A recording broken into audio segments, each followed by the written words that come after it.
Hi all, എല്ലാവർക്കും നമസ്കാരം. ഇന്ന് നമ്മൾ ഉണ്ടാക്കാൻ പോകുന്നത് മറ്റൊരു വഴുതന ഉപ്പേരിയാണ്. പതിവിൽ നിന്ന് വ്യത്യസ്തമായിട്ട് വെറൈറ്റി രുചിയിലുള്ള ഒരു ഉപ്പേരിയാണിത്. ഇതുപോലൊരു ഉപ്പേരി ഉണ്ടാക്കുകയാണെങ്കിൽ നമ്മുടെ ചോറ് അറിയാതെ തന്നെ നമ്മൾ കഴിച്ചു പോകും. അത്ര ടേസ്റ്റുള്ളൊരു ഉപ്പേരിയാണ്. അങ്ങനെ ഉണ്ടാക്കുന്നത് നോക്കാം. വീട്ടിൽ തന്നെ ഉണ്ടായ വഴുതന പറിച്ചെടുത്താണ് ഞാൻ ഈ ഉപ്പേരി ഉണ്ടാക്കുന്നത്. ഒരു 4 വഴുതന ഞാനിവിടെ എടുത്തിട്ടുണ്ട്. അത് ഇങ്ങനെ ഈ ഷേപ്പിലാണ് ഞാനിന്ന് കീറിയെടുക്കുന്നത്.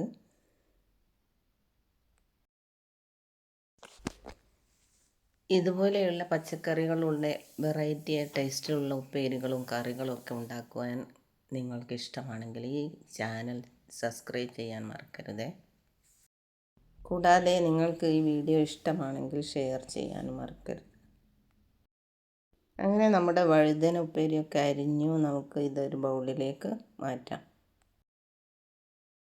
ഞാനിവിടെ ഒരു ചട്ടി അടുപ്പത്ത് വെച്ചിട്ടുണ്ട്. നോൺ സ്റ്റിക്ക് പാനാണ്. അതിലേക്ക് നമുക്ക് കുറച്ച് വെളിച്ചെണ്ണ ഒഴിച്ച് ഇതൊന്ന് വറുത്തെടുക്കേണ്ടതുണ്ട്. നമുക്കിത് ചട്ടിയിലിട്ട് ഒന്ന് പതുക്കെ ഇളക്കിക്കൊണ്ടിരിക്കാം. അധികം ഹാർഡായിട്ടൊന്നും ഇളക്കരുത്. ഏതായാലും ഒന്ന് വാടിയാൽ മാത്രം മതി. നമുക്കിത് കോരിയെടുക്കാം.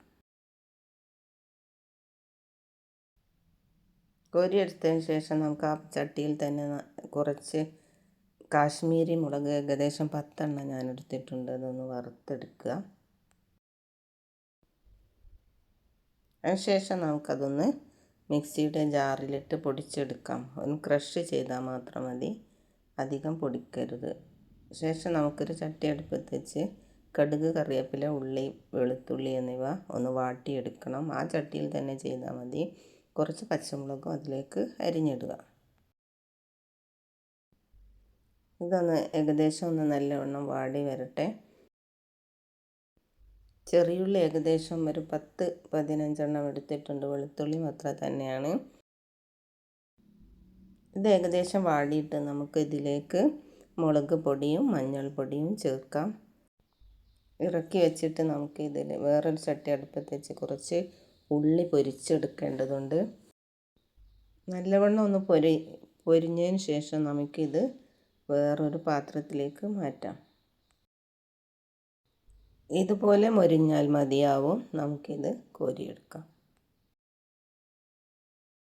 ഇതുപോലെ തന്നെ നമുക്ക് കറിവേപ്പിലയും കുറച്ച് പൊരിച്ചെടുക്കേണ്ടതുണ്ട്. കറിവേപ്പില നമുക്കൊന്ന് പൊരിച്ചെടുക്കാം. കറിവേപ്പില ഇത് പൊരിഞ്ഞ് വന്നിട്ടുണ്ട്. നമുക്കിത് പാത്രത്തിലേക്ക് മാറ്റിയിട്ട് ആദ്യത്തെ ഉള്ളിൻ്റെ മസാല എടുത്ത് നമുക്കതിലേക്ക് കുറച്ച് പുളി പിഴിഞ്ഞ് ഇതിലേക്ക് ചേർക്കാം. ഇങ്ങനെ ചേർക്കുമ്പോൾ ഈ നമ്മുടെ മസാലക്ക് ഉപ്പേരിക്ക് നല്ലൊരു ടേസ്റ്റ് ആയിരിക്കും. അതുകൊണ്ടാണ് ഇതിൽ പുളി ചേർത്തത്. ശേഷം നമുക്ക് പൊരിച്ച് വെച്ച വഴുതന ഇതിലേക്ക് ചേർത്ത് പതുക്കെ ഇളക്കി കൊടുക്കാം. ഇത് ഏകദേശം വാടി വന്നിട്ടുണ്ട്. നമുക്കിതിലേക്ക് കുറച്ചുകൂടി ഇൻഗ്രീഡിയൻറ്റ് ചേർക്കേണ്ടതാണ്. മുളക് പൊടി ക്രഷ് ചെയ്തതും കറിവേപ്പില, ഉള്ളി പൊരിച്ചതും കൂടി ഇതിലേക്ക് ആഡ് ചെയ്യാം. നമ്മുടെ സൂപ്പർ വഴുതന ഉപ്പേരി മസാല ഇവിടെ റെഡി ആയിട്ടുണ്ട്. ഇതുപോലെ എല്ലാവരും ഒന്ന് ഉണ്ടാക്കി നോക്കി ഫീഡ്ബാക്ക് അറിയിക്കണേ. മറ്റൊരു വീഡിയോയുമായി വരാം ഇൻഷാ അല്ലാഹ്. Thank you for watching.